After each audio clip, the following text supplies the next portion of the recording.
નમસ્કાર મિત્રો, પ્રવીણ એજ્યુમાં ફરી એકવાર સ્વાગત છે. આજે આપણે વાત કરવાના છીએ વેસ્ટર્ન રેલવે એટલે કે પશ્ચિમ રેલવે તરફથી આવેલી એક જબરજસ્ત ભરતી વિશે. જે લોકો રેલવેમાં કરિયર બનાવવાનું સપનું જોઈ રહ્યા છે તેમના માટે આ એક સુવર્ણ તક છે. તો આખી માહિતી ધ્યાનથી સમજજો. જુઓ, આ કોઈ નાની સૂની વાત નથી. આ ભરતી સીધી ભારત સરકારના રેલવે મંત્રાલય દ્વારા કરવામાં આવી રહી છે.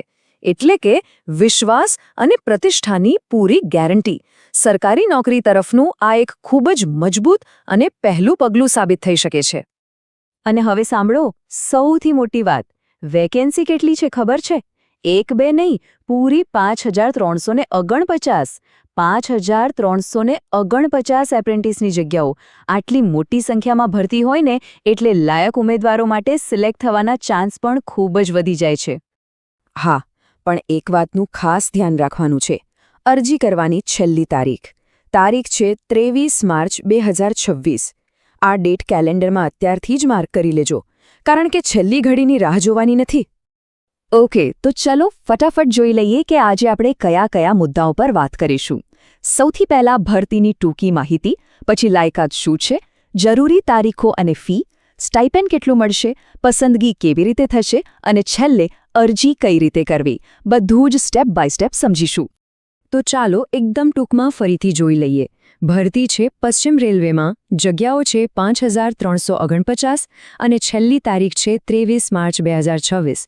આ 3 મુખ્ય વાતો યાદ રાખજો. હવે ચાલો આની બધી ડિટેલ્સ જાણીએ. ચાલો, તો હવે સૌથી પહેલાં એ સમજીએ કે આ ભરતી માટે કોણ કોણ એપ્લાય કરી શકે છે, એટલે કે લાયકાત શું માંગેલી છે. જુઓ, એજ્યુકેશન ક્વોલિફિકેશનમાં 2 વસ્તુઓ જરૂરી છે. પહેલું, ધોરણ 10 પાસ હોવું જોઈએ અને એમાં ઓછામાં ઓછા 50% માર્ક્સ હોવા જોઈએ.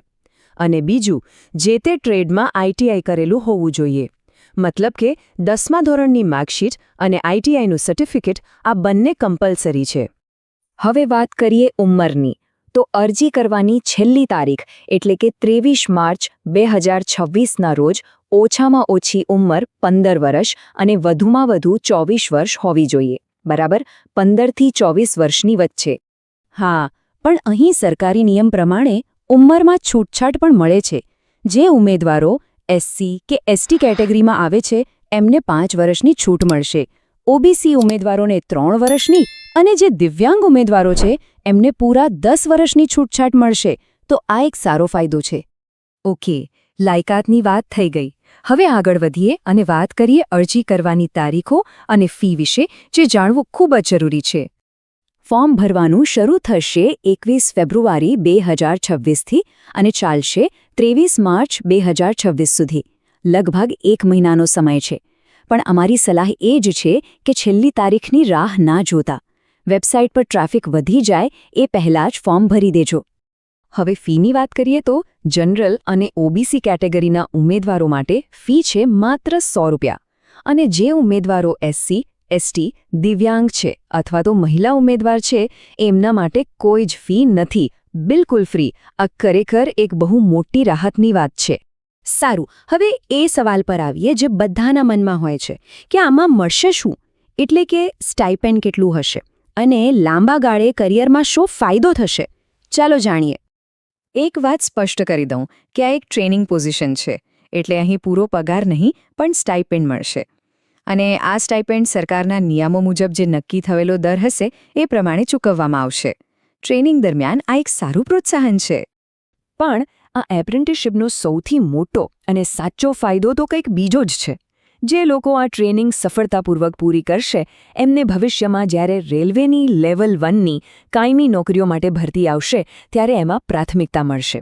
મતલબ કે કાયમી સરકારી નોકરી મેળવવાનો રસ્તો અહીંથી ખુલે છે. તો પછી આટલી સારી તક માટે સિલેક્શન કઈ રીતે થશે? ચાલો એની એકદમ સિમ્પલ પ્રોસેસ સમજી લઈએ. સિલેક્શન પ્રોસેસના મુખ્ય 2 સ્ટેપ છે.